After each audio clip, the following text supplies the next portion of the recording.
Where's the person with the... Yeah, the clapboard. Welcome back to Sweet Science Boxing and MMA here in Hawthorne, California. I'm Chris, your boxing enthusiast, and with me, as always, is the creator-owner of Sweet Science Boxing and MMA, professional boxing coach, and inside equipment manufacturer, and all-around boxing aficionado, Coach. What's up? Marco Trejo. What's up? What's up? What's up, everybody out there in, I guess, the other side of the screen? Yeah, in YouTube land. Yeah, there you go. We'll just make it up. It's Yeah. good. Yeah.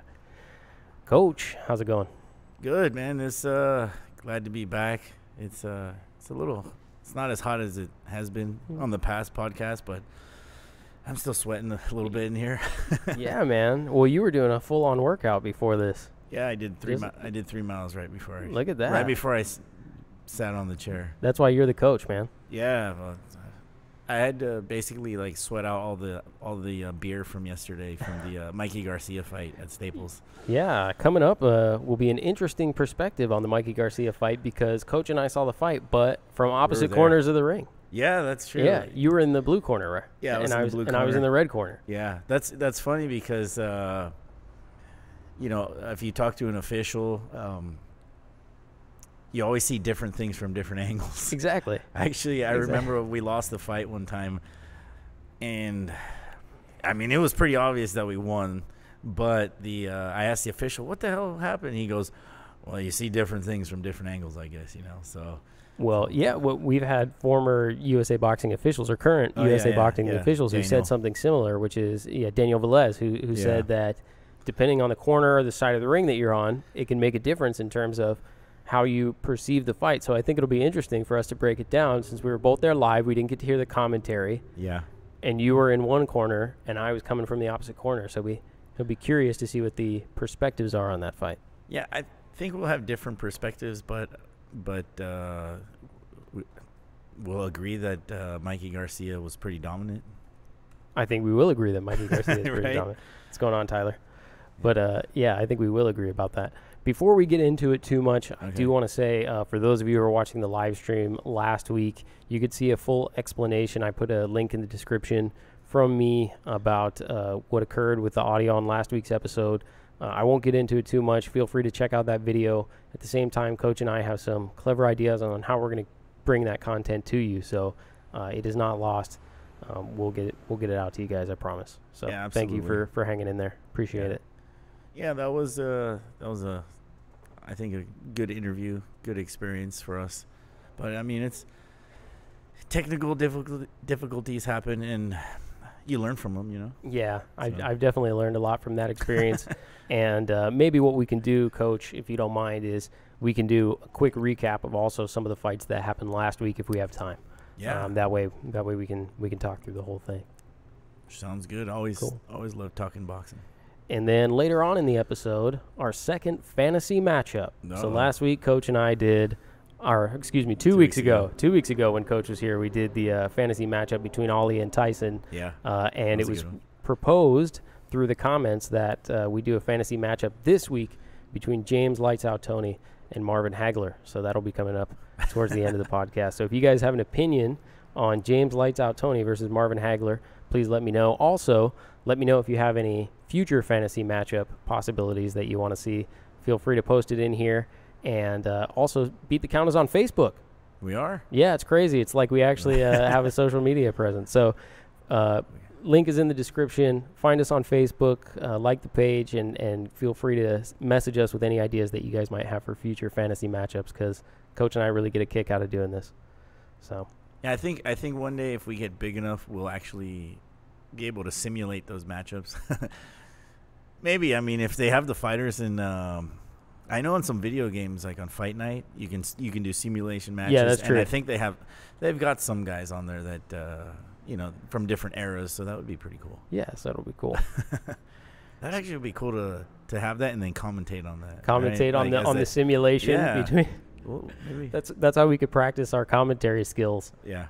You know, I saw Golden Boy is doing a like the next big announcer contest. Did you see that? I was gonna send that to you because I think you'd be perfect for that. For the announcer thing? Maybe. You think so?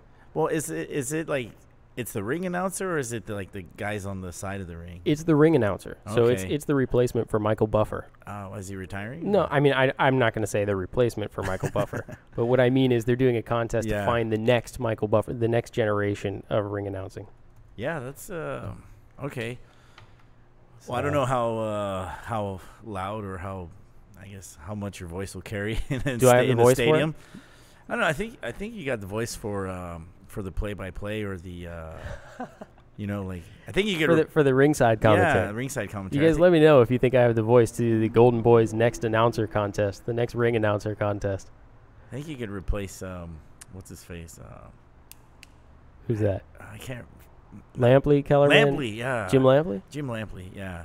It should be you, Max Kellerman, and then whatever fighter that Roy Jones. Roy Jones. Yeah. Yeah. Get you in there. All right. So why don't we talk about Mikey Garcia? You want to start with that?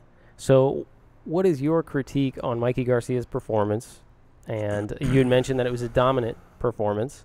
Yeah. And just to sort of frame this conversation a little bit, Mikey mentioned that next he wants Errol Spence, and he thinks that it's a fight that could possibly be made. So based on this performance and what you've seen from Mikey Garcia, how do you think he did in this fight, and is he ready for Errol Spence at 147? Well, first of all, I think he did great in the fight. I would have loved to seen more of Easter before.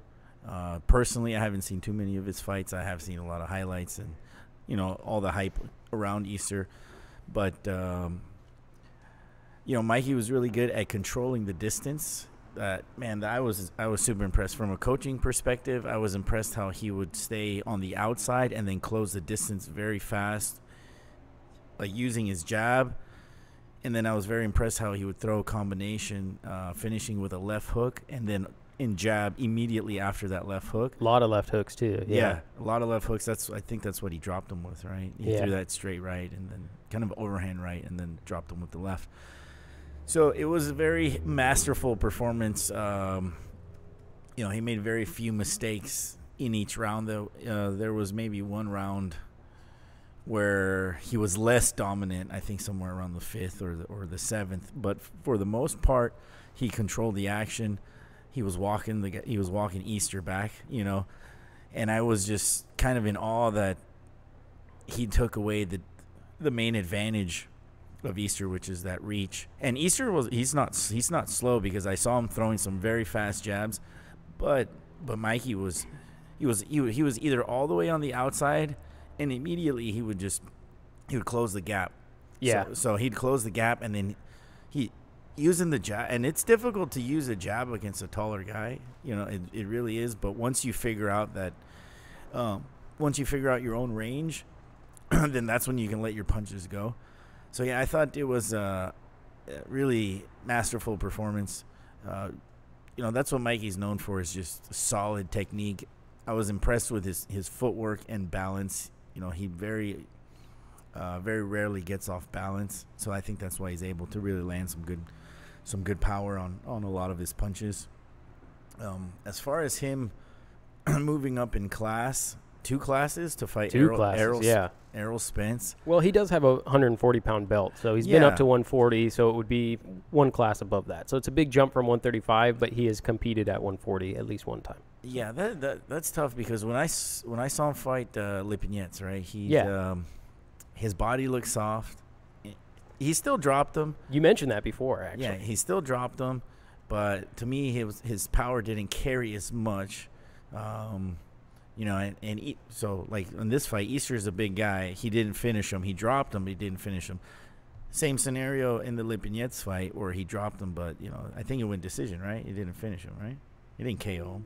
No, he did drop him. I don't remember. Was it a stoppage, guys? Andrew did. Was he stopped by Lipinets? I'm pretty sure it went 12 rounds, because I remember seeing his face like mangled at the end and of a long 12 rounds. I could be wrong, but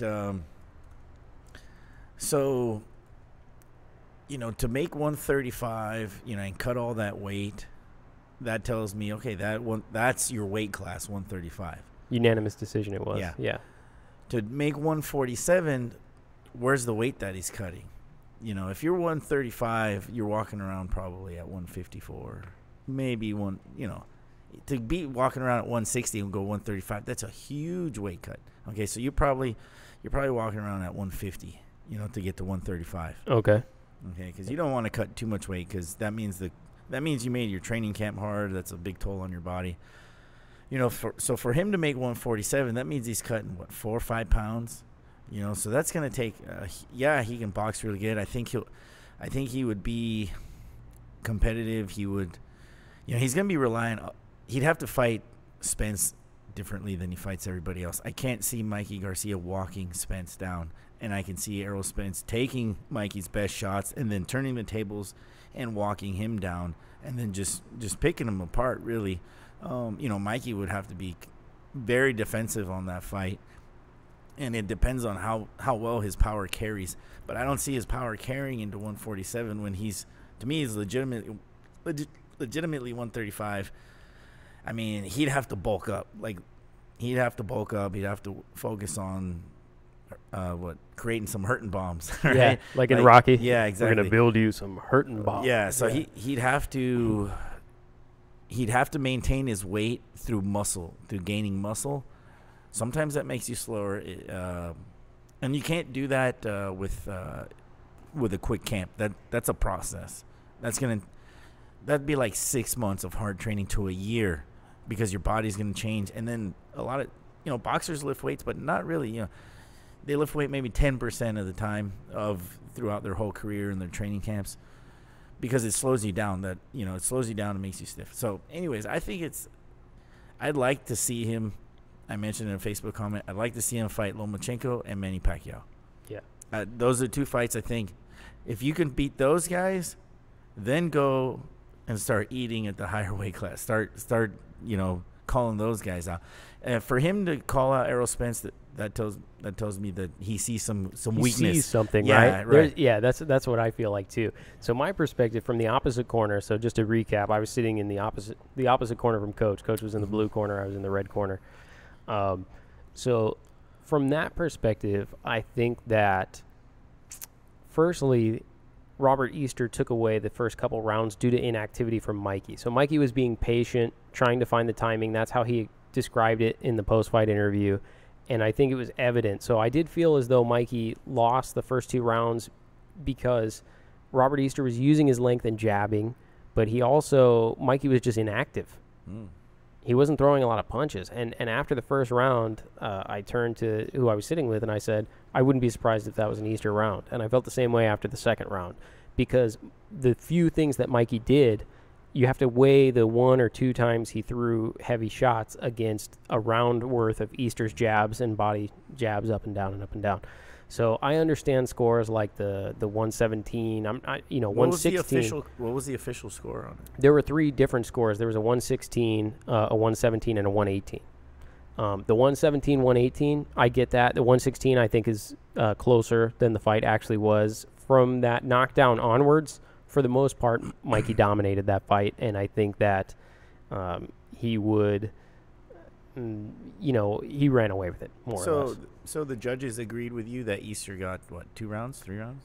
Yeah. The judges, one judge gave him 2, one gave him 3, and one gave him 4. I think 4 is much. So I think 4 is too close. The judge that gave him 3, that means basically he found a round somewhere between round 4 and 12 to give to Robert Easter. Okay, that's fine. The judge that had 118, that's more like what I saw. I saw more like a 118 victory because of the inactivity from Mikey early on. And besides that, I think Mikey ran away with it. Yeah. In terms of Errol Spence, I think one thing to remember about that matchup is Errol Spence is kind of the low end of 147. And what I mean is in terms of size, okay, Errol Spence could go to 154 or 160. Yeah. The muscle and the body weight that he carries, he can make it down to 147, but he could also go up and fight in those higher weight classes. So 147 may be sort of the tip for the top end for Mikey Garcia, whereas I consider it more the bottom end for Errol Spence. So one of the things you said, does that power carry? Mikey could bulk up. I would also say that Mikey's advantages aren't necessarily hand speed when you watch him. So it's not that if Mikey loses speed, of course it's important if anyone loses speed, but Mikey in particular is using technique and timing more so than hand speed, right? So the loss of speed in favor of bulking up, gaining more muscle, and doing stuff like that may not be as big a deal to Mikey as it is to other fighters who rely on hand speed. Like if you'll remember when Floyd Mayweather was having to get up to 154, towards the end of his career, he was like, I'm still just going to weigh in at 147 because I don't want to lose the speed. It's the advantage that I have. Mikey's advantage is really in terms of technique and things like that. But it throws your timing off, though, too. Yeah, it could throw your timing off. If he bulks up and then loses a little bit of speed, to be able to counter and use his timing, that's going to affect him. But so I think the power is a big difference, and the size is a massive difference. And I also think that, so this question came up, I think we both chimed in on Facebook. Yeah, on Stacks? Yeah, on Stacks' question. So Anthony Saldana has been sitting at the table a number of times now, posed a question on Facebook, and the question was, it involved Mikey Garcia being in a no-lose scenario if he fights Errol Spence, the premise being that if he wins, oh my God, he's number one pound for pound, and if he loses, everyone will say he was undersized, right? So I can see that. What I'm not sure I'm on board with is the idea that if Mikey beats Errol Spence, he's number one pound for pound. Because, and the reason that I put in the comment is Lomachenko fights at 135 and Bud Crawford fights at 147. He didn't pick up a 135-pound belt from Lomachenko or from Linares, who are considered sort of the guys in that division. He picked up his 135 belts from Robert Easter and other people. He only picked up the belt from Sergey Lipinets because the division was vacated by Terrence Crawford. Terrence Crawford became the undisputed champion and vacated all the belts. That's how Mikey got a hold of one, right? So I don't know that he can actually be number one pound for pound without either beating one of those guys or one of those guys losing. Yeah. So for that reason, I personally would rather see Mikey fight one of those two individuals. And I think they're both considered above him in the pound-for-pound ranking right now by most accounts. So I would rather see those fights, but it would be incredibly impressive for Mike to go up and get a victory against Errol Spence. No doubt. Yeah. No doubt. I just don't know that he could. Yeah. Well, it definitely puts him in the argument of a pound-for-pound best, one of the best. I mean, not the pound for pound. But best he's already up there. Yeah, I think exactly. In the argument, he's already up there. I think that the people who you would consistently see ahead of Mikey right now are those two guys, and they just happen to be in the same weight divisions that he fights in. So it's hard to say that if he beats anybody else, he'll be number one pound for pound. Yeah, because those two guys are considered number one and number two by most boxing authorities. If you look at the pound for pound list for HBO or ESPN or whoever. Well, I think he's above Lomachenko in a pound for pound, to be honest, because I don't think Lomachenko is he hasn't had as much. What do you say? Different division. Mikey's got more divisions, right? He's fought in more divisions. That's true. Lomachenko's a 3-weight division world champion compared to Mikey, who's a 4-weight division world champion. There you go.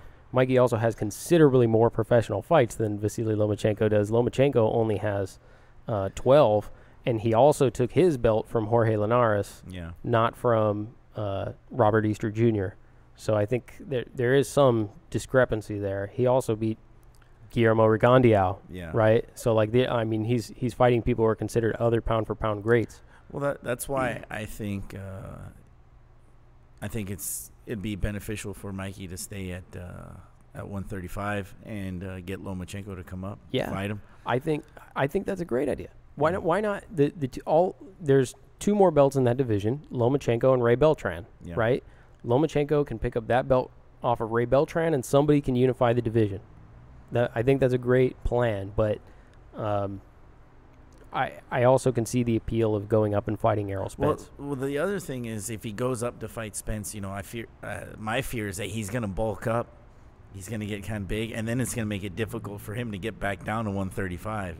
And if he gets, and what you've said it before, he'll kind of get that Roy Jones effect. Roy Jones, the Roy Jones effect, right? Yeah. So he, if you turn around and try and cut that all right afterwards, so I think no good. I think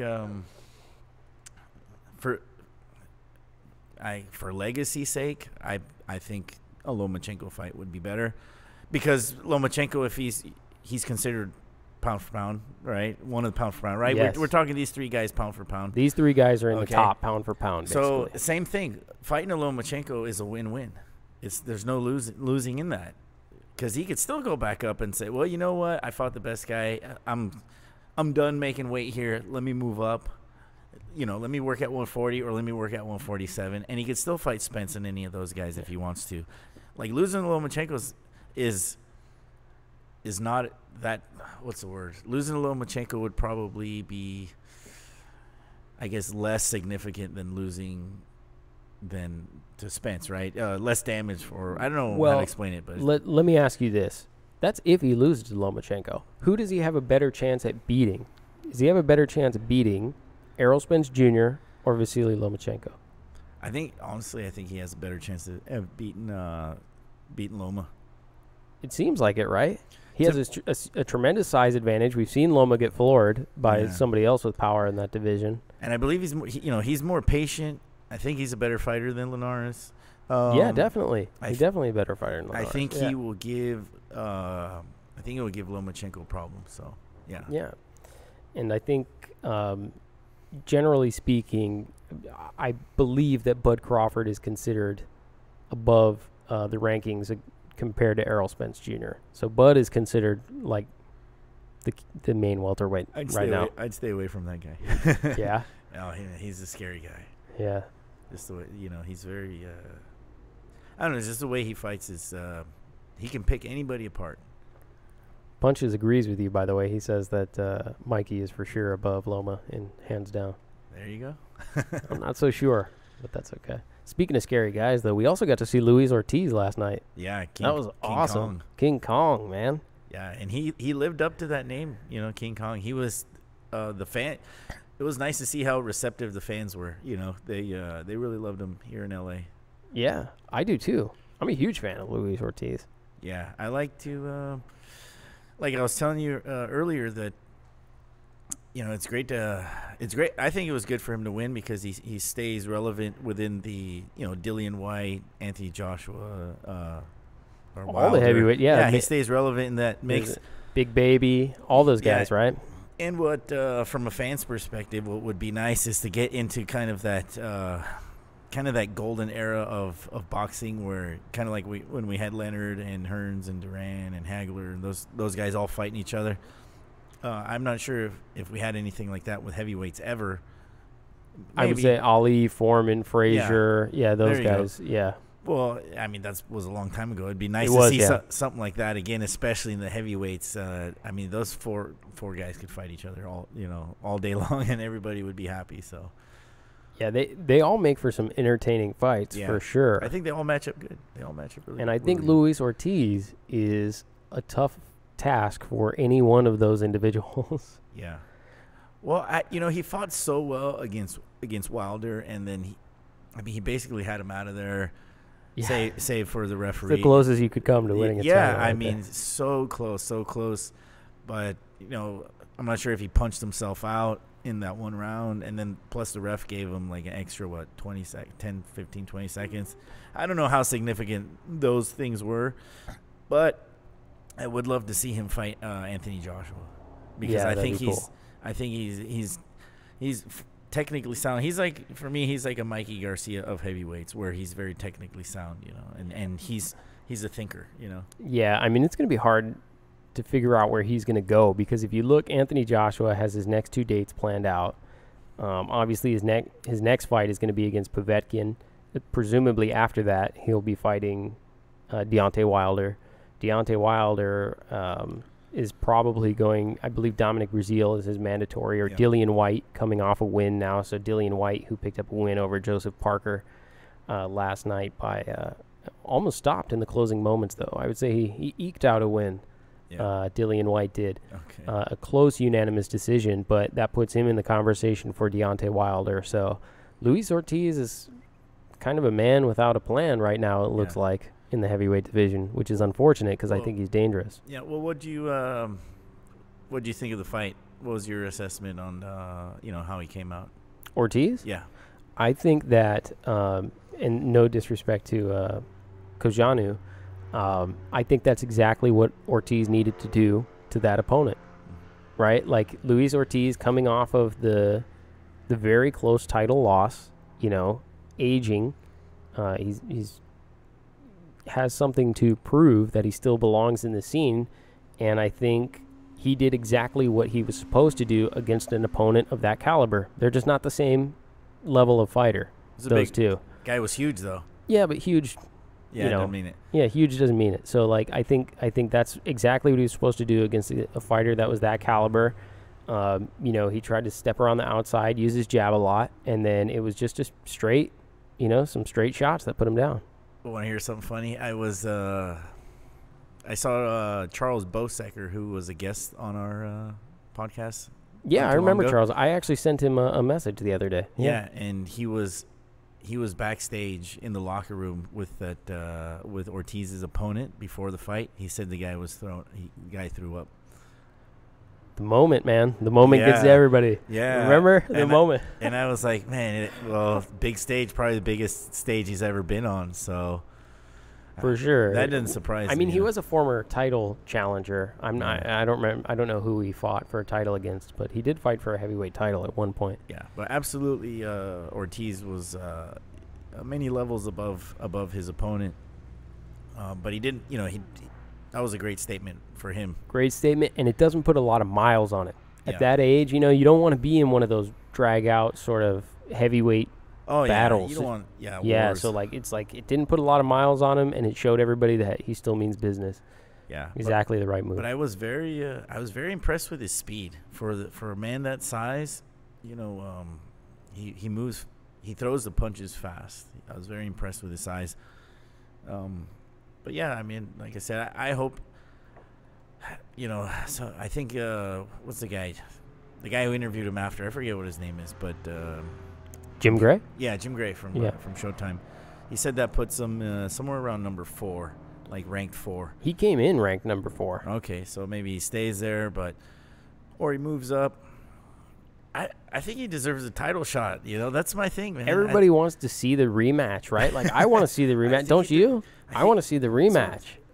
With Wilder? Yeah. I want to see him fight somebody else. Really? I want to see the rematch, man. No, that's what I'm saying. Like, I think those 4 guys, they just got to rotate and fight each other, and then win or lose, the other guy fights the other guy, and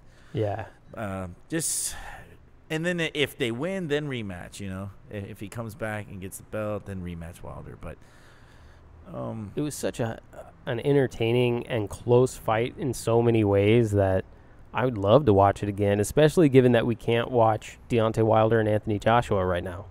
Well, the reason I don't want to see it is just in case Wilder loses. Because Wilder loses? Yeah. And then he doesn't get to fight Anthony Joshua? Exactly. That's why I don't want to see it. That's what everybody says. That's funny. That is pretty funny. A couple other heavyweights duking it out this weekend. So Dereck Chisora and Carlos Takam. Takam being a former opponent of Anthony Joshua. He was stopped by Anthony Joshua in 10 rounds, and surprisingly, he was stopped in 8 rounds by Dereck Chisora, which is surprising because if you remember, do you remember the fight with Anthony Joshua and Carlos Takam? It was a controversial stoppage. So it was stopped, I think, in the 10th round when he was sort of coming on. He was not hurt at the time that it was stopped. He sort of was bent over at the waist, and they stepped in and stopped the fight. He was not going to win the fight, certainly, but he was having some success at that sort of late stage, and so the stoppage was considered a controversial one that he questioned in the media for weeks after it occurred. So I think people are surprised to see someone like Dereck Chisora come in and drop him twice and put him out in the 8th. So congratulations to Dereck Chisora, and he kind of has his name in the mix now. So Joseph Parker has lost. Dereck Chisora picked up a win over Takam. And then we have Dillian Whyte, still Big Baby. We got to figure out what's coming up for Big Baby. And then a lot of heavyweight action. Yeah. A lot of heavyweight action. Fun stuff. Yeah. I will say that the heavyweight action is due in large part to Don King not being involved in so much of it now. You think so? Absolutely. Yeah, because for a long time the heavyweight division suffered as far as the talent pool. Okay. And then he had a lock on I mean, he was the way to go. He was the avenue for heavyweights to go through, right? And now he's not. He's been out of it for a while, so that's allowed a lot of these heavyweights to develop, and then coaches to develop these heavyweights, and for these big guys to be like, yeah, I want to do some boxing. Yeah, Don King's not controlling me anymore. It's that's what I think. Yeah, he's not looking too good. No, but I mean, if you think about it, the talent pool for the heavyweight division is as good as it's been in a long time. I think that is by virtue of the fact that all of these fighters are actually extremely competitive with each other. I think this is what happens when you have no one standout fighter, right? There could become a standout fighter. Let's say Anthony Joshua beats Deontay Wilder, beats Luis Ortiz, he kind of becomes a standout fighter, but it still doesn't change the fact that he had a very competitive matchup with Klitschko, for instance. And so when you get a bunch of guys together in a division and they can all beat each other, it just makes for that kind of legendary status. You know what I mean? Yeah, but part of that that kind of fantasy matchup that we're talking about is how good are these guys compared to some of the, like Mike Tyson and Lennox Lewis.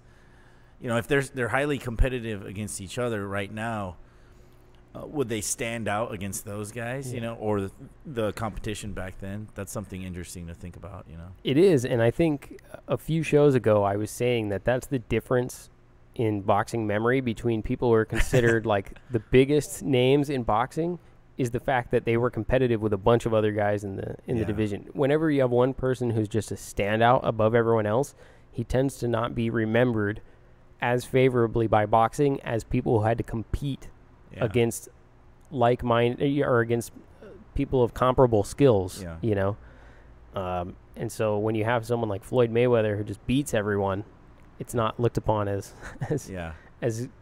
like Sugar Ray Leonard, who doesn't beat everyone. He has a bunch of competitive fights, but it makes him look like he beat harder opponents. Yeah, it may be the case. It may not be. Well, you also say that athletes get better and better as time goes on in the era, the new era, the future eras. They get better and better. So.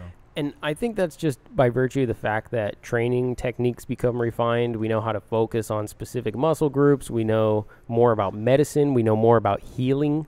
We know more about recovery.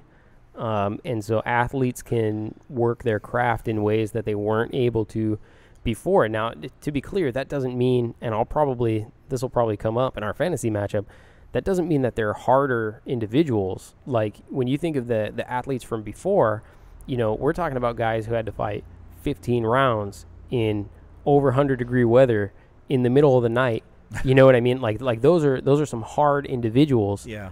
I just mean that they don't have the benefit of all of the modern training techniques, medicine, and everything that we know today. So in terms of the body, the way that they build their body and are able to tune their craft, the athletes become better over time. And I think that's true of all sports. Like you look at football players now compared to football players in the 1950s, basketball players now compared to basketball players in the 1950s. They are more in tune with their craft, but basketball in the 1950s, these guys have to play 3 nights in a row, 6 days a week, like traveling on buses and stuff like that. So harder men, but perhaps not at the same level as today's athlete. Yeah. Well, I feel fortunate to be in, I guess, witness to the heavyweights that we have now. Because I kind of feel like after Lennox Lewis, it was kind of in hiatus. Except for Tyson Fury? No, I'm just kidding. I mean, well, who was... I'm trying to think, who was around, who was really... Well, you know what it was? The Klitschko's. It was the Klitschko's dominating the division. That's what it was. But this is exactly what I mean. But nobody was there to compete with them. Yeah, that's exactly what I mean. You have two guys who dominated the division for such a long time that people got bored. Yeah. And they're not going to be remembered as favorably as Lennox Lewis. Lennox Lewis, who only scored a win over Klitschko because a stoppage of a cut, right? He was losing. Lennox Lewis was such a good fight, too. It was a very good fight, but Lennox Lewis was losing that fight. And he retired right And he retired, right? And people will remember Lennox Lewis as, someone who is better than Klitschko, but that's not necessarily the case. And those guys went on to dominate that division. Well, you know what? He didn't his body didn't look as good as it normally did in some championship fights. I remember that fight very well. And he brought up a good point, even though they said, oh, Klitschko was bringing it to him. He said, look at the man's face. I mean, he was literally tearing the guy's face apart. That's why they stopped it. That is why they stopped it, and it's a legit stoppage. I'm just saying that in terms of, so obviously I'm not saying Vitaly Klitschko deserved a win or that they should have continued it on. Of course, they had his health in mind. But it wasn't a one-sided affair. He was actually losing on the scorecards. He gave him a run for his money, for sure. Yeah, for sure. And then he went on to – they didn't get the rematch and then dominated the division for a decade. You know what I mean? Yes. So it's kind of like – but because he didn't have any people who pushed him to the edge for that long, he ends up not being remembered in the same way, I guess. Yeah. So – I would say a couple other things on that card that occurred. The Chisora Takam. Yeah. So Katie Taylor. Oh, nice. Yeah. Katie Taylor is on that card. She scored a third-round TKO over the U.S.'s Kimberly Connor. So congratulations to Katie Taylor, who is the IBF and WBA lightweight women's champion. Sweet. Congrats to her. Yeah. I think you mentioned Katie Taylor a few shows ago. Yeah. She's going to – they're trying to line her up. Well, they're trying to line a fight up for her and Michaela Mayer, which would be awesome. Michaela's taller, she's more of a boxer, and Katie's shorter, more of a puncher. So that'd be a great fight. To me, Katie Taylor, man, she's like a female Mike Tyson. I think a little bit. She's got mean hooks. Yeah. Good, and that's anyone who has a devastating hook gets compared to Mike Tyson. Yeah. Yeah. But my friend and I were actually talking because there was a women's undercard last night. I don't know if you saw that one, but no, I didn't see that. Yeah, and we were saying that there are some big fights for the women's division. You've mentioned a few of them on the show before. That's one of the ones that can be made. But Clarissa Shields and Christina Hammer are another one that can be made. So there's like a number of fights that are all sort of floating around. I wonder if they should do like an all women's card. I mentioned that they should. Yeah. Like I said, I dare a promoter to make an all-women's card, championship card. I think championship card, yeah. I think right now, what do we? I actually wrote it down the other day. I can't believe I can't remember this, but one fight would be it'd be Shields and Hammer. The other fight would be Taylor and Mayer. Another fight would be I'm trying to think who, but Sinisa Estrada could be on that card. Sinisa Estrada, yeah, right? Sure. And she's in line to fight for a title, so whoever's got the title fights Sinisa. Yeah, exactly. And I mean that's three championship fights right there. You can put that on Showtime. I mean I don't know any boxing fan that wouldn't watch that. And then, exactly. So, and what a way to make a statement as far as like, hey, women's boxing is here. It's arrived, and it's high class, high quality. It's as good as it gets in pro boxing. So. Why not put it out there? Those would be some good quality fights. I'm with you on that one, man. But I think we should do it. I think the UFC has had like a all women's card a few times, or majority of the card is all main women's. Events for sure. Main events. Definitely main events. Yeah. So it's actually I can't say her last name, but everybody knows her as Joanna Champion. She's a UFC former champion, and she fought last night. I mean, I compare boxing and UFC all the time, and if boxing's not going to lead the way in being innovative in their promotions, at least follow very closely. Yeah. That's what I think. It's interesting that you mentioned that, because this wasn't on the agenda for today, but I'll bring it up since Golden Boy is promoting the Tito Ortiz fight. Okay. Did you see that? I've seen them promote it against what's his face, Chuck Liddell. Chuck Liddell, yeah. They're promoting the Tito Ortiz Chuck Liddell 3 matchup promoted by Golden Boy. Yeah. Why? I don't know. They're getting in the MMA game. That's to me. That's not getting into the MMA game. To me, that looks so stupid, because if you want to get into the MMA game, like. Okay, Bellator's in the MMA game. UFC's in the MMA game. We have King of the Cage. We have Gladiator Challenge. We have, I think there's something called IFL, which is somewhat prestigious. putting Chuck Liddell and Tito Ortiz together is not getting into MMA. It's a sideshow, was what it is. And people are going to watch it, though. What's the undercard? Who's fighting in the undercard? That's a good point. But people are going to watch it for sure. I'm not going to watch it. I mean, if Tito's fought him twice, and I think he's been knocked out. He's lost both times, yeah. Yeah, so I don't think he's gotten better with age. It's just going to be the same. It's going to be more of the same, just slower and older and a little bit. Well, how long has Chuck Liddell been retired? I think at least 4 years. At least, right? Yeah. It must be. I think he's been retired 4 years. Yeah. I mean, Tito's been active this whole time, right? I think he might have fought once in the 4 years. Okay. I think he fought Chael Sonnen. I can't remember. But he's fought some weird, these weird, sideshows. Yeah, not to get distracted on that, but I thought it was interesting when I saw it. I was like, what? Well, you know what? That's the thing. Golden Boy is they've got money. They've got resources. Yeah. So, and we're talking about it. Golden Boy doesn't have that many premier fighters. Canelo's their cash cow. If they really want to create a new market and bring in new fans, put that money that you're doing for Tito Ortiz and Chuck Liddell, put that into the women's boxing and make that all women's championship card. That would be huge. Don't put it on these old guys that have already fought, that come from a whole nother market and say, oh, we're getting into MMA now. No, if you want to get into MMA, start a league. Start a league. Give these MMA fighters a chance to come up in that league and then build up the prestige and the respect of that league. Don't just say, oh, we're getting into MMA now, and then call Chuck Liddell from his retirement. He's sitting on the beach somewhere like, the Bahamas or somewhere having a Corona. And, and this is like a really vivid life you imagine for Chuck Liddell. He's on the beach drinking Coronas. He gets the call from Golden Boy. He's like, I'm back. Oscar says, we want you to knock out Tito one more time.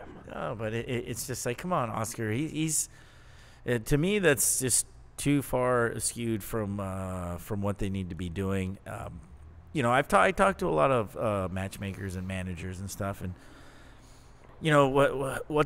I'm a big Oscar fan. I have been for a long time, Golden Boy fan. So it's like, dude, build up your stable. And yeah, I think that, they've got Ryan Garcia. I think they'll be working with Jaime Munguia, but I think he's also supposedly had a one-fight deal only with them. He'll probably re-sign or do something with them, but no, don't waste your money on MMA, Oscar. Get, like double down on what you're good at, which is boxing, not MMA. I think Golden Boy's great. Anyways. Next announcer contest, 2018. No, I'm just messing around. I just went on a rant there, so sorry.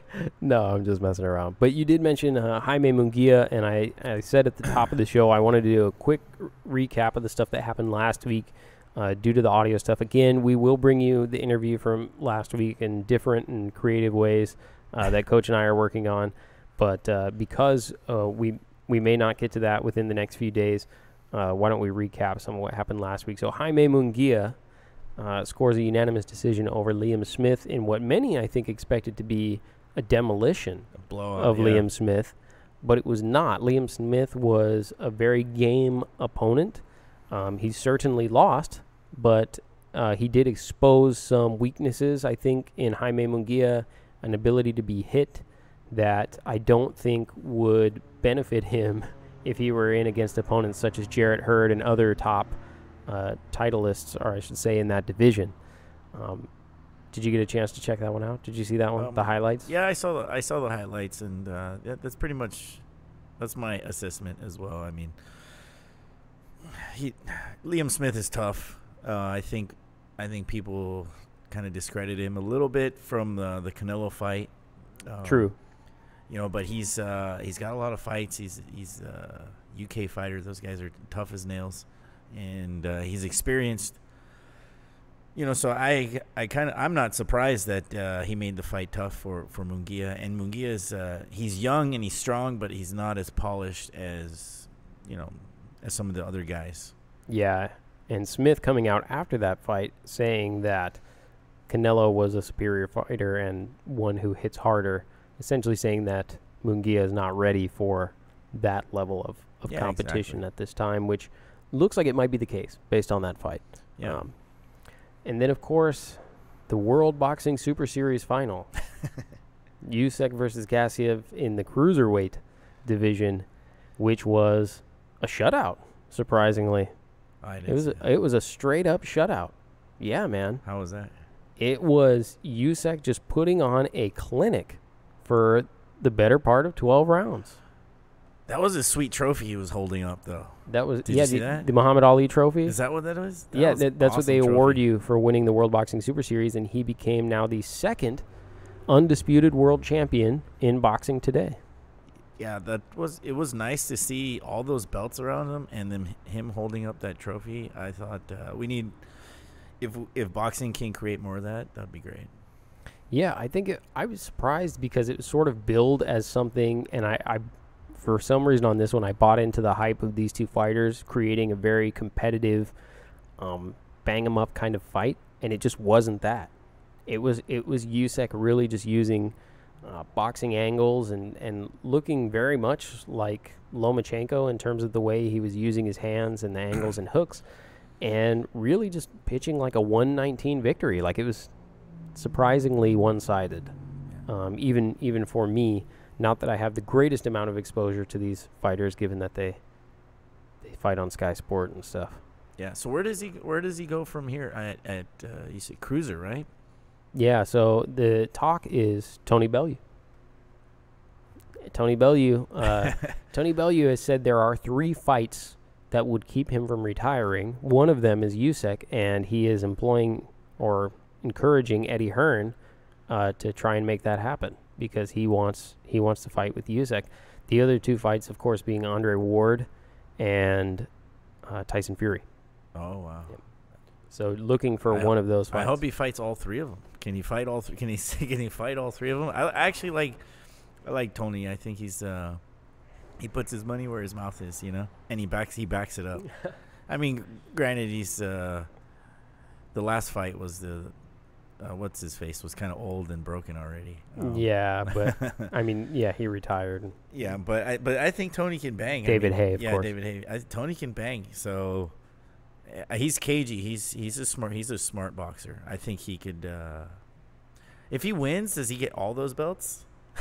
Yeah, I mean, Dude, of awesome. course, yeah, he would be. Well, I'd like to see that. He'd be undisputed cruiserweight champion, and then Andre Ward will come out of retirement to win the undisputed cruiserweight championship from Tony Bellew.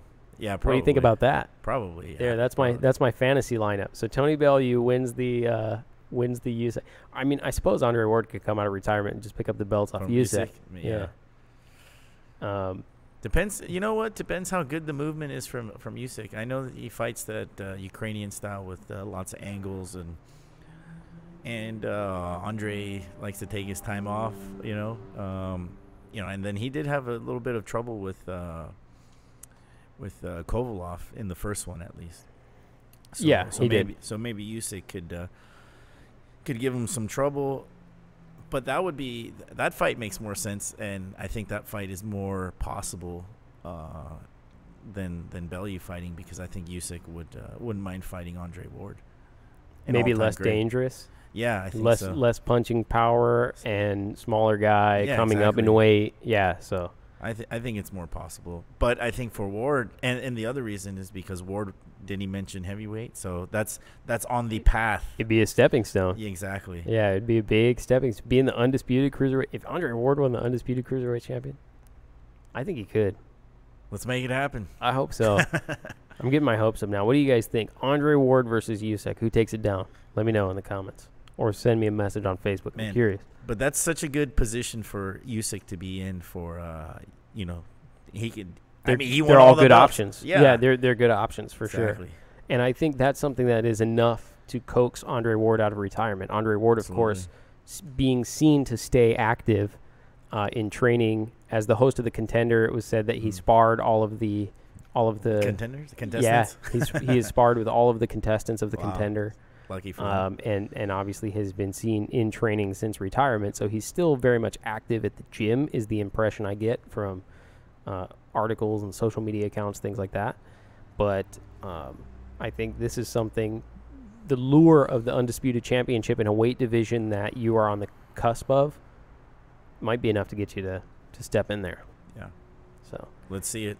Yep. The other undisputed champion in the world of boxing today, Cecilia Brackhouse, also fought, winning unanimous decision last week. So there are, I should say now, 2 undisputed champions in the world of boxing. So there's another name for the women's card. Yeah, there you go. That we could throw on there. If they could put 3 to 4 and then the undercards, I mean, that would be great. Yeah. I know there's not as many female boxers as there are male, so you're kind of putting everything, all your eggs in one basket. But again, that would be huge. It's never been done in boxing, so get to it, promoters. Yeah, I know. Get to it. And then lastly, Alberto Machado won a unanimous decision over Rafael Mensah. This is actually something that we discussed quite a bit in the interview last week with Rooster and Sinisa here. And the question came up because part of the way through this fight, where Mensah is losing the majority of the rounds convincingly, he broke something, either his jaw, his cheekbone, and it started to produce swelling. And the question from the analysts ringside became, should the referee stop the fight? Should they allow this fight to continue? And there was some pretty rigorous debate between Roy Jones Jr. and the analysts about whether or not Mensah should be allowed to continue. And Roy Jones Jr., of course, saying this is a fighter. Is what he signed up for. This is what he signed up for. He's not hurt. He's fighting back. He should get the benefit of the doubt. He should be allowed to continue.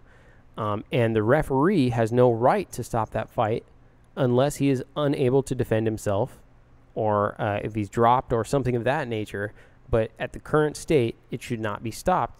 Whereas the other people sitting ringside, Max Kellerman, for instance, took the position of this is damaging for Mensah, for his career, for his personal health. He will not be winning this fight. Based on what we've seen, he is severely injured and should be stopped. So we got unique perspectives from them. And if I were to summarize it, I would say they agree with Roy Jones Jr. and said, as fighters, if I can continue, I want to be allowed to continue, particularly if I'm continuing to keep my defense up and I'm continuing to fight back to let me go on. To give even some more context, this was the first fight for which he was being paid. So he was, an undefeated fighter, 31, something like that, a record in the 30s, but he had never been paid before as a professional. Most of those fights taking place in his native Ghana, I think it was. And he now comes here, gets a chance to be on HBO, and is getting paid. And this is something where Roy Jones Jr. is using that as ammo for the arsenal, saying, look it, man, this guy just got his first shot to be here, to make money, to be on TV, to be on HBO, and he deserves to continue. What are your thoughts on whether or not the referee should be able to stop the fight under those conditions?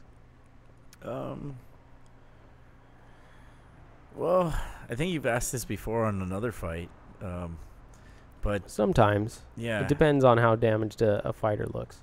Yeah, I think this is a referee stoppage they're talking about. Yeah. So, I mean, to give some context, last week my comment was no way the referee should be able to stop the fight because he's not in a position to be stopped. If he's not able to defend himself, if he's not being knocked down, he's for all, sure he's got the damage, but he's continuing on without problem.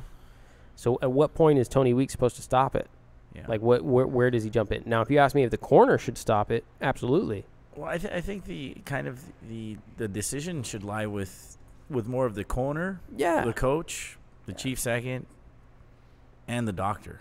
And the doctor, of course. And the doctor. Yep. If the referee is kind of making that decision, then why even have the doctor there? I totally agree. And So- and if you ask me, should Toney Weeks have been able to stop that fight? My answer is no way he should have been able to. But the doctor should, and his corner should. And I think his corner should have, because there's no reason for him to take that extra damage. Yeah. But yeah, I don't understand where Toney's supposed to jump in there. Well, what's crazy? I've actually seen fights where the doctor wanted to stop the fight, and the ref said, "No, you're still fighting."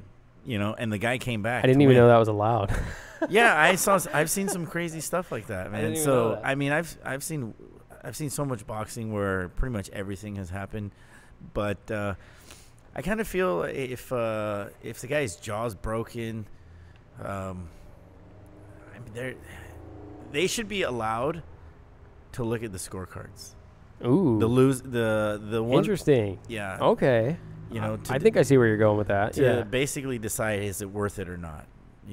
Because you don't want to leave it up to the referee, and the doctor's job is to protect the fighter, and so pretty much the referee's job is to protect the fighter as well, and to kind of regulate the match. But I feel if you're losing by such a wide margin, there's no point in to continue. Yeah, exactly. But if you've got good defense, if you're landing some punches, that means you're still in the fight. And then depending on maybe the scorecards, you can look at it and say, okay, well, I definitely not going to win by decision. Only way I'm going to win is by knockout. So let me go out there and knock this guy out. Or, you know what, let's throw in the towel and let's call it a day. So I kind of feel like if the guy suffers severe damage where, orbital bone's broken or jaw's broken. Yeah. Then let them look at the scorecards, because if you're going to stop it anyways, they're going to lose, right? So just say, hey, we're thinking about stopping it. It's up to you. This is the scorecards. Do you want to keep fighting or not? That's what I think. I mean, rules change and they evolve. If you want to make the sport better, maybe that's something you do. I don't know. Something I have to mention this because it brings me a memory in mind. You mentioned a time where the referee overrode the doctor. Yeah. I actually, one of the most memorable things I can recall is a referee overriding the corner, asking for the fight to be stopped. And it was in a fight where Miguel Cotto is fighting for his first title at 154 against a cat named Yuri Foreman. Yeah, I remember that. You remember that? Yeah, okay. Yuri's tough. Yeah, so in that fight, Yuri Foreman twists his knee part of the way through the fight, and he has a hard time being mobile. And at that point starts to take shots from Miguel Cotto that he otherwise wouldn't be taking because he can't move around the ring. His corner stands up and throws in the towel into the ring. And the referee throws it back out. Yeah. And he goes to Yuri Foreman, and he's like, "You're the champion. Do you want to keep fighting?" And Yuri Foreman says, "Yes." And he's like, "All right, come on, time in." And then they start fighting again. And the referee is like rooting for him. It's really weird. The referee's like, "Nice, Foreman, good," going off. It's such a peculiar. I've seen a lot of weird things. I saw Kermit Cintron take a header at StubHub through the ropes against Paul Williams. Yeah, I saw Bernard Hopkins and body slam Chad Dawson at Staples Center, and that get called. I've seen a bunch of weird stuff, but that's one of the things that stands out in my mind as one of the most peculiar things I've seen, aside from. Who was it? Someone was allowed to continue against Sergio Martinez after being counted out. Like they gave him the 10 count, and then after there was some debate from the corner, and then they let the fight go on, and Sergio Martinez ended up losing by decision. Oh wow! After the guy was literally counted out, 10 count. Yeah, I do remember the Foreman fight, and then the announcers, the ringside announcers, giving the referee a lot of credit, and I can't remember what referee that was, but I don't remember either. I just remember that act of throwing the towel back out of the ring and asking him, like, "Hey, do you want to keep fighting?" Yeah, that's definitely one that stands out. And the one that I was mentioning, I think the doctor wanted to stop the fight, or he actually like waved it off, and the fighter got like super pissed off. And then the referee asked him, "Well, do you want to keep going? Do you want to keep going?" And he's like, "Yeah." He's like, "All right, fuck it, let's keep going." So that's all right then. Yeah, so I'm surprised you can override the doctor. Yeah, so that surprises me. So that's one thing that I think that I've got to look into is how much power does the referee actually have as far as making the determination to continue a fight or to stop it. Yeah, that's interesting. It probably varies from state to state. So and organization and sanction bodies and all that stuff. I'm sure it does. It's going to depend on the sanctioning body. Yeah. Yeah, definitely. Yeah, because or not the sanctioning body, the athletic commission. I mean, the athletic commission. Yeah, because boxing, boxing rules are funny sometimes. sometimes they follow him, sometimes they don't. And because, one of my fighters lost a match one time. He got poked in the eye. I mean, he was winning the fight. I remember that. Raul Caiz Jr., right? Yeah. Stop the fight? Yeah. And he's on a very evident eye poke. Yeah. Like an eye poke that I saw from the third row. And it was the final round. Yeah. We were winning the fight. And I remember that. Yeah, and then he just stopped the fight. And the other guy went. I was like, wait, don't we get like 10 seconds or like few? And I've seen other fights where the guy's got his eye poked and the refs goes, oh, well, you get like a minute or two to try to recover. Yeah, that was a very clear eye poke. I think my recollection was it was Raul Caiz Jr. who was the referee. And pissed, man. He said that he stopped the fight because the fighter had turned his back. The fighter turned his back because he had just gotten cleanly poked in the eye. Yeah. Like the most evident eye poke I've ever seen. Yeah, well, not that it was intentional, but I saw the guy jabbing, he was missing, and then I saw him really, really like turn it over and just put that thumb out there, But stuff happens in a fight, but it's just weird. Like sometimes, okay, what are the rules? So that's where boxing just makes me so frustrated as a fan, as a coach. I think and that's one of the reasons it's had so many ups and downs where people get turned away from boxing. It's like, well, what the hell is going on here? Like, what are the rules here? Yeah. What are the rules? Yeah, I remember that one I was talking about where Bernard Hopkins and Chad Dawson fought at Staples Center, and there was like a bunch of debate afterwards about whether it should have been called a no contest versus a technical decision, a referee's technical decision, whatever the case was. And yeah, I remember that being confusing as well. Well, the time Kermit Cintron flew out the ring, took the header through the ropes against Paul Williams. You were there too? I was there for that one. I'll never forget that one. He wanted to continue fighting, I think, but they said, "Oh no, you hit your head too hard." They put him on the stretcher, dude. Yeah. Remember they took him out with the neck brace on. Yeah, and he's like, I want to continue. And because it had gone 4 rounds in California, that was a legal fight. They were announcing the decision as he was being wheeled off. Yeah, they ought to just ask the fans, what do you want? If that were the case, Manny Pacquiao would win every fight. Oh, yeah, that's true. He never loses. He would never lose, yeah. What's up, Chris T? Chris T says, what's up, coach? Oh, awesome. What up? What's up? All right, well, you know what time it is now, right? 6. It's time for this week's fantasy matchup. I'm going to create a graphic for this sometime. We need a bell. Ding, I know, ding, like ding. a bell. The fantasy matchup. So the fantasy matchup, thanks to Punches and Bunches Boxeo, who recommended 2 weeks ago that our next fantasy matchup be Marvin Hagler versus James Lights Out Toney. All right. So I'm going to give Coach the opportunity to go first, but why don't you guys make sure to let me know in the comments what you think about Marvin Hagler versus James Toney at middleweight. Ooh. Prime for prime, and that's prime for prime at middleweight. And obviously, I think most of his career was at middleweight. Hagler almost his entire career was at middleweight. Yeah. James Toney had over 30 fights. I would say his total record. Let me pull up BoxRec right now. Yeah. But it is, I think it's like almost 80 fights or something. Yeah, because he had a pretty long campaign at heavyweight. Actually, he did. So James Toney has. Let's see, James Lights Out Toney. His record is 77-10-3, so almost 90 fights, and over 30 of those are at middleweight. So a good chunk of his career is at middleweight. Yeah, about a third. That's a very good matchup.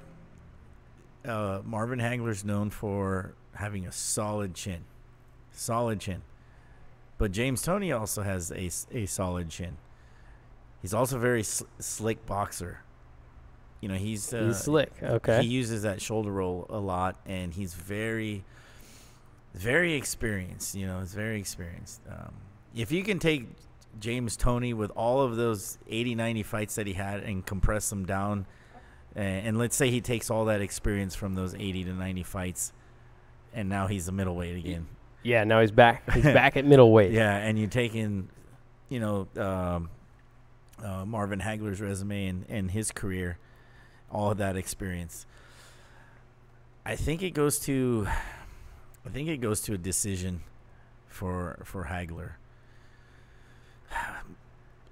my main thinking for that is can Hagler catch James Toney and drop him and finish him? It'll be tough. I think James Toney can box Hagler for the first 6 rounds, but after that he might slow down. And Hagler, relentless, never stop coming at you, never stop coming at you. So I think that I think it'd be very similar to Canelo Triple G. I was gonna say that. Oh man, you took my stuff. Yeah. Oh man, I'm out.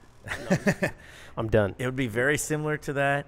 And that's why I think it would go to a decision. How, barring Hagler catching James Toney, but I think he's slick enough to move around Hagler. Hagler would switch. He would go southpaw, orthodox, and that's the way he would walk you down. And especially when he would fight you on the inside, he'd be switching back and forth from and then if you try to escape from one angle, he'd catch you on the way out.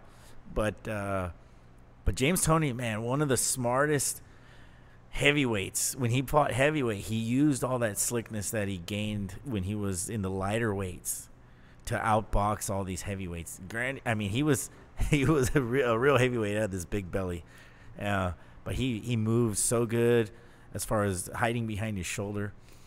That goes to decision. I give it to Hagler. It'd be like 7 rounds to 5. A la Triple G Canelo. So this was going to be a question of mine. So my opinion may change if you tell me if we're fighting 15 rounds or 12 rounds.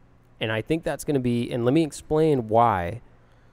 I think that makes a difference. So not that I feel you understated their chins, but these guys have incredible chins. Oh, yeah. So James Toney, who went all the way up to heavyweight in his career, ended with 90 fights, was never stopped in his entire career. I do not see a way where Marvin Hagler stops James Toney or vice versa, which means the question really becomes who's going to win a decision between Marvin Hagler and James Toney. Okay, that's what the question is. Which one of these guys would win a decision over each other? And to me, 15 rounds versus 12 rounds makes a difference, partially because James Toney throughout his career has a negative reputation for taking some rounds off or slowing down or doing things like that. So a 15-round fight for James Toney, I think, is a disadvantage, whereas a 12-round fight is maybe advantageous for James Toney. So there's a couple things, and I'm going to play devil's advocate because it's easy. Hagler being one of the best middleweights of all time, often considered a top 5 type middleweight, it's easy to say Hagler takes it. So I'm just going to make some points that I want to leave you guys with, and you can tell me if you think these make a difference in your opinion. One is it's going to decision. Neither guy was ever stopped. Okay. In a 12-round fight, consider that James Toney started his career at middleweight and ended his career at heavyweight, like Coach said, which means that's James Toney's spectrum. The lowest he ever fought was at middleweight. The power and everything that he had to deal with throughout his career is undoubtedly more than what Marvin Hagler had to deal with in his career, just because the guys are much larger, right? It's simply put, the guys are larger. Middleweights don't hit as hard as heavyweights. I don't care what anybody says, right? So I would say he's dealt with more power in his career. The other thing is, there is no doubt in my mind that James Toney is a better defender than is Marvin Hagler. So James Toney is, like you described it, as slick.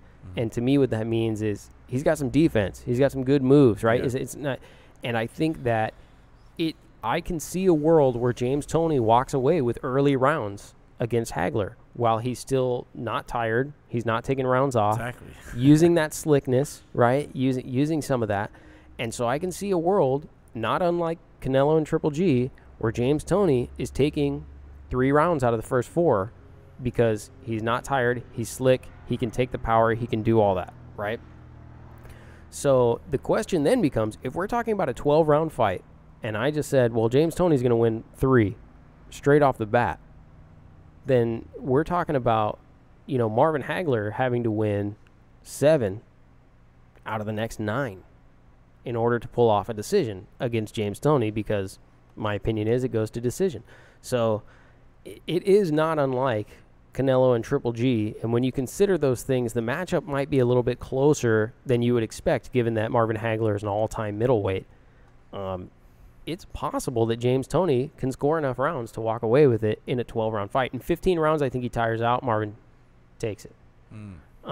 So that's sort of my perspective, but those are some things to consider about the fantasy matchup. Yeah, it's hard to see either of those guys getting knocked out, because I don't think I've seen Marvin Hagler ever be hurt, and he's been hit with some bombs.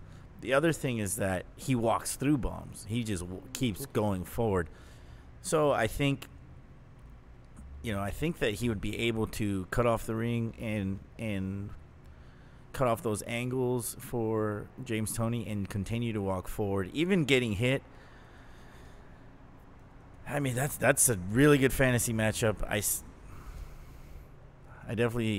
I'm going to stick to 7 rounds to 5, but in particular 7 rounds to 5 is very close to 6 and 6. It's really close. Yeah, really close. That's how Triple G and Canelo ends up being a draw right there. Yeah, exactly. So that's a really good kind of pick 'em fight, and I've always wanted to see Hagler versus Bernard Hopkins, because they're like middleweight kings. Yeah, that's true. And as far as James Toney, he's just all around a good boxer, going from middleweight all the way up to heavyweight. But yeah, so you think James Toney takes it in 12 rounds, and you think Hagler takes it in 15? I think Hagler takes it for sure in 15. In 12 rounds, I'm like hanging around draw area with a potential for James Toney to win a decision. Yeah. Depends on who's judging. Yeah. I mean, just to pick a winner, it's that close. Just to pick a winner, I'd say the 7 to 5, and the 7 to 5 Hagler, and like you said, James Toney would take rounds off sometimes. Yeah, he would. That's such a hard one, but you can see him winning early rounds, though, right? Absolutely. Yeah, absolutely. Picking off like 2 or 3. But I've seen him kind of, have a little bit of. Not mental lapses, but lapses of focus in fights. I agree with that. I think that's where Hagler, constant pressure would create some of those lapses in focus from James Toney. So, but damn, that's a good one. Yeah, I enjoyed this one. I'm picking Hagler. Punches, in 12 I enjoyed. Rounds, I thought this was a fun one for sure. 7 to 5, really close fight. And those guys are just taking hellacious bombs from each other. But the funny part about that is I don't see Hagler's knees buckling. I do see James Toney maybe a little bit. James Toney getting rocked. A little bit, yeah. A little bit. Because, I mean, you got to watch that John the Beast Mugabe fight versus Hagler. That's a really good one. And then you see what Hagler did to – Hearns, and that was, I think, 4 rounds of just beating the shit out of each other, and Hagler continued to go forward. Well, that's one of the all-time greats right there. Yeah, Hagler and Hearns. Yeah, if you ever considering how short the fight is, it's like, can you imagine putting that much action into that space? Yeah, I mean, say Hagler has that much angst and anger towards James Toney, can he put that and he puts that much pressure on James Toney, can he withstand that? I mean, Hearns had a lot of reach. He had good legs. He would move around really good, and Hagler just kept coming forward. So, you can only be slick for so long, and I agree. Even even the king of slickness, Mayweather, would get trapped in the corner every so often. And he's got a granite chin, but he got rocked by Marcos Maidana. Shit, even Victor Ortiz caught him a few times. Mostly with a headbutt. Mostly. Before that, he got him with like a right hook, I think, left hook. So, I could definitely see James Toney getting hit and getting rocked, but I don't know if he'll get finished because he's one of the smartest boxers I've ever seen. No way he gets finished, man. Yeah, no he's way. One of the 90 professional fights all the way up to heavyweight. He was never stopped. There's no way Hagler stops him. I just don't see it. I don't see it. And James Toney's a character too. I had the the privilege of spending the whole day with James Toney. Really? Yeah, I spent about 12 hours with the guy at his house, and then we went to the gym. That sounds awesome. Yeah, and by the end of the day, get James Toney in here. Yeah, by the end of the day, he was calling me burrito. Burrito. I guess because I'm Mexican, so that's how that was. And you know what was funny about that? I won't comment on that. But what was funny about that is he was telling me about a fighter that he was managing named Manny Pacquiao. That he's like, man, yeah, he's gonna be great, man. This guy Pacquiao, he's gonna be great. He's like, yeah, I'm bringing him in from the Philippines. And I don't know if James was working with Freddie Roach at the time, but I just remember him wearing these Pacquiao shirts from I guess Pacquiao had just come to the States, and then he was trying to hype him up, you know. So yeah. Anyways, he's a character. That's why he was calling me burrito. But very nice guy, and shit, man, both those guys, you got to hit them with a baseball bat, and they still might kill you. They still might not go down. Probably not. Yeah. But thank you, Punches and Bunches Boxeo, for that recommendation on a fantasy matchup. I very much enjoyed that one. If you guys have recommendations for other fantasy matchups, feel free to send us a message on Facebook or through email. Let us know who you want us to see. I know we have one recommendation already, and Coach and I will continue to play them out as we get them. Yeah. I always enjoy these. That was difficult. That was a good one. That is a tough one. Yeah, that's a good one. But I guess that's the point of fantasy matchup, because we're talking about fighters from different eras and the best fighters in those eras. Yeah, and you have to consider their primes, you know, where were they? There's so many different things. Like even the difference between 12 rounds and 15 rounds. Like some guys fought, you know, like it makes a difference to some people. Absolutely. So to me, for sure. So thank you very much for that. If you guys have other recommendations, let me know. Yeah. Cool. Yeah, I wanted to mention yesterday at the fights, at the Mikey Garcia fight, they were showing the fighters that were sitting at ringside or backstage or whatnot, and they cheered most of the fighters that they showed them on the jumbotron. But as soon as they got to Adrian Broner, boos all around. So here's the thing, I understand that. I get the personality conflict between Adrian Broner and a lot of fans of boxing. So I understand why people booed Adrian Broner. The other fighter who got a tremendous amount of boos was Victor Ortiz. Yeah, Victor Ortiz. That's why I was surprised a little bit by that one. Oh, I wasn't surprised by Adrian Broner. Victor Ortiz surprised me a little bit. What do you think that was? I think because Victor Ortiz has, not that he's a trash talker, but he's, you know, a fighter has to talk with confidence, especially leading up into a fight. And he has spoken with confidence and saying he's going to do what he's going to do, and he just comes up short. And I think especially in LA with so many Hispanic boxing fans, you know, we love boxing, and Victor Ortiz had a lot of potential, so much potential, and he was kind of Canelo before Canelo was Canelo, right?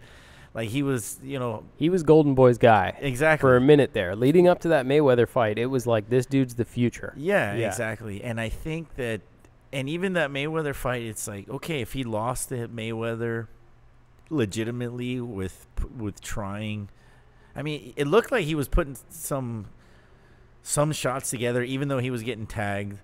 He was putting some pressure on there, and then out of nowhere you get this headbutt. So I really think he disappointed the fans, and he robbed them. He robbed the fans, and you know the fans, I was just saying they got all the power. Los Angeles boxing fans are fickle, yeah, for sure. The fans got all the power. They're like 30 seconds into the first round. If you guys aren't trading combinations, expect some boos from the fans in Los Angeles. Like sometimes I'm like, come on, guys, give him a chance. Yeah, so I kind of feel like the fans just feel robbed by Victor Ortiz as far as. But I love you guys. Yeah, as far as the Mayweather fight, you know, and they feel robbed of his potential, you know, because when he fought Berto, and he fought Maidana and he quit. Okay. Yep. And it's tough, man. We're talking about fighters getting their jaws broken, their orbital bone broken, and then the referee stopping it, and then it's tough. But he quit on that fight. I think he quit on another fight, Josecito Lopez. Yeah. Yep. He does this stuff with the with Mayweather with the headbutt, and then, God, man, you have he teases you because he dropped Berto in the rematch, and you're like, holy shit, maybe this guy's back, and something tells me that the fans would rather Victor Ortiz just go away.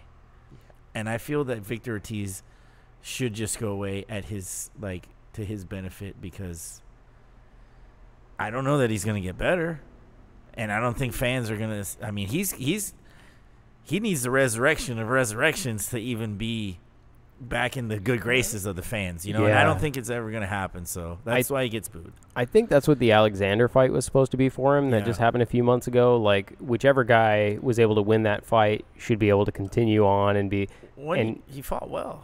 But he didn't win that fight. And it was a draw, right? It was a draw. Yeah, and a lot of people thought he lost. Exactly. And he's still relevant because it wasn't a loss. It was a draw.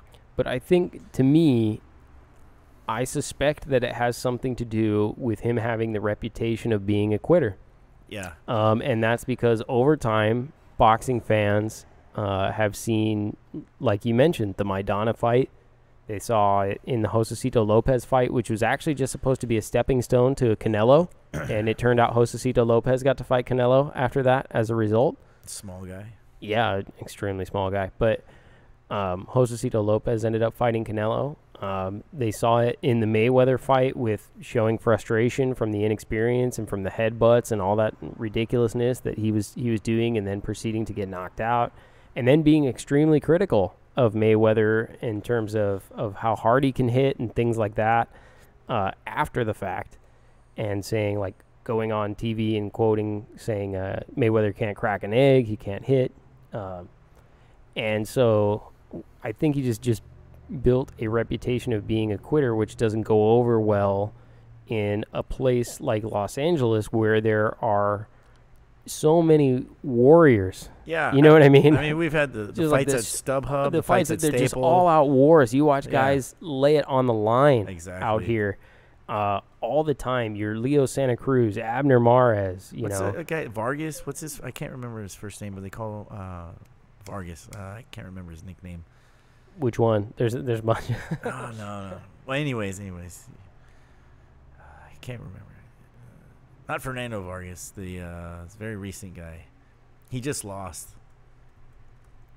Well, he lost his belt, and I think he's coming back. But Jesse Vargas? No, another. Which one?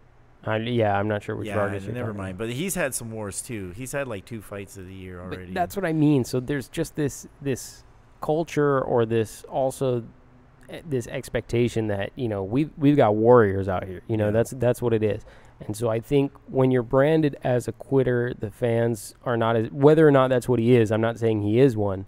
I'm saying I believe he has the reputation of being one, and it doesn't sit well with the people out here. No, he got some. Yeah, he got some harsh boos. I mean, the whole stadium erupted and gave him boos, and that was surprising, but not that surprising, actually. Yeah, I mean, more surprising than, say, Adrian Broner, who you're like, of course he got booed. Yeah, and Broner flipped off the camera. Did they show that on Showtime? I don't know. I was curious. I imagine that they did. If you guys watched it on Showtime, Coach and I were in the building, and AB was flipping off the cameras because the Los Angeles audience was not kind to him.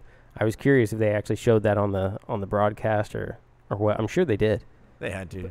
Yeah, I guess. But, I just want to say... Bandito Vargas? Yeah, there you go. Okay. And that Punches guy, just... Yeah, that guy, every time he fights is a war, And then you talk about, Rafael Marquez versus Israel Vasquez. Oh, yeah. Multiple times. Right. Just, all out, yeah. Yeah, so... Brandon Rios. Yeah, exactly. Yeah. Yeah, I mean... Rios and Alvarado. So the boxing fans, that's what they love, is when the two fighters really put it out there on the line. And I mean, we've seen fighters with broken jaws want to continue, with broken hands continue. Malignaggi, for Yeah, instance, exactly. against Cotto, was it? Yeah. Had the broken jaw and Yeah. wanted to continue. Yeah, and or even Mensah. We were just talking about Mensah, who had the broken either orbital bone or jaw and wanted to continue against Alberto Machado. And then you get Roy Jones kind of reinforcing the fact, like, well, this is what we signed up for. We're warriors. Yeah, you know? exactly. So then, and as boxing fans, we put these guys on pedestals, you know, and then Ortiz is on a pedestal still. He's, you know, he's in the limelight, you know. So, yeah, I mean, the fans, they had a right to boo. The one thing I did want to say was the Mayweather fight, that was a cheap shot. However, it was a well-deserved cheap shot. It was a well-deserved cheap shot, and it was legal. So that's the other thing. So I hear this all the time. That shot was a legal shot. There was nothing The ref said fight. Yeah. Yeah. Joey Cortez, I can show you 50 times. Yeah. He tells them to continue. He motions for them to continue. He then turns to the timekeeper to ask if the bell rung, because that happened towards the end of the round, and Joey Cortez was concerned that the bell had already rung and that he should stop the action. The bell had not rung. He called time in, and Victor Ortiz got a hook. So it's a legal shot. There was nothing illegal about what happened. Yeah. Now, it may not be a moral shot. Yeah. Right. It may be an immoral shot, not an ethical shot. Certainly a cheap shot, but a legal blow to someone who was moments before throwing flying headbutts. Well, this is another point. I think why fans boo them. Like if you're gonna be crazy all the time. Don't be crazy and then be like, oh, I'm sorry, you know. Yeah. Like Ricardo Mayorga, like Mayorga. That dude's crazy all the time, you know. But he doesn't go crazy and then be like, oh, I'm sorry, dude. You know. I think a lot of that was just his inexperience within the moment. You know what I mean? He hadn't had a moment like that, or he had not fought a fighter the caliber of Floyd Mayweather, so he was in all new territory. And it was just a way I perceive as him expressing frustration, but that inexperience led to him getting knocked out from a legal shot that was a cheap shot. Yeah. Coming from an experienced boxer, one of the most experienced, smartest boxers in our era, he's like, let me take this opportunity to finish this fight. And he's also trying to teach a lesson in that moment. Yeah, right? Exactly. Which is like, if you're going to come around here and throw flying headbutts and stuff, then I can, I'll take you. I know how to do that too. Yeah, you want to be dirty? Let me take you to school on being dirty. Exactly right? Yeah. That's the impression I get. That's the way of saying, like, okay, if you want to get messy, I can do that too. Yeah. I can do that. And I think that guys like Floyd Mayweather and Andre Ward and a lot of these guys, one of the advantages they have is that, that kind of mentality. That you want to fight like that, I can do that. Yeah. Like if you watch Andre Ward and suddenly he's in an inside, phone booth type fight, he actually adjusts his style and says, okay, you want to fight inside the phone booth? Yeah. I can do that. Well, I know how to do that. That's why I say Crawford, stay away from him. Yeah, exactly. Because he can adjust to any style, and he can fight your style. He can fight his style. He can get dirty. That's why I say stay away from him. That is exactly what I said about the Jeff Horn fight. Jeff Horn came in thinking he was going to manhandle Crawford the same way that he did against Pacquiao, and Bud Crawford said, you want to do that? Let me show you that I can do that, but I can do it better than you. Yeah. Right? I can muscle better than you. That's when you know a guy is better than good. That's when he takes your best attributes, he takes your advantage and he just flips it on you. Yeah. So, but I digress. Yeah. No, I'm glad you brought it up because I did want to talk about the Victor Ortiz thing. I was like, what is this? Yeah. That's everybody's booing, but then I thought about it a little bit more, and that's what I landed on. So. Cool moment. It was nice to be, we see fights on TV all the time, and I'm working the corner on other fights. It was crazy. I saw a lot of people that we work with, that we fought against in the amateurs. They had some of their fighters on the undercards. Oh, cool. So that was nice. I knew like almost everybody that was there, so it was pretty cool. Yeah, I saw some former guests of the show checking in on Facebook, too. Yeah. Had I thought about it, I would have tried to get pictures with everybody who'd been on the show. But I didn't think about it until afterwards, so sorry, guys. Next time we'll take our entourage with us, our camera crew and everybody. Nice. Yeah. I'll record some interviews. I do that now. No. Yeah. Just kidding. All right, well, I believe that's it for this week on Beat the Count. What do you think, Coach? That was fun. I hope the fans, our listeners, enjoyed that. Yeah, I hope you guys enjoyed it. And if you have any ideas for fantasy matchup or any topics you want Coach or I to discuss, feel free to hit us up on Facebook. The link is in the description. Send us a message. And, Coach, we got a question about your shirt. Is it online? Can they buy it? Yeah, it's on the sweetsciencegear.com. Check out the T-shirts section. It should be there. Yep. I was wondering if somebody was going to ask me about that. Yeah.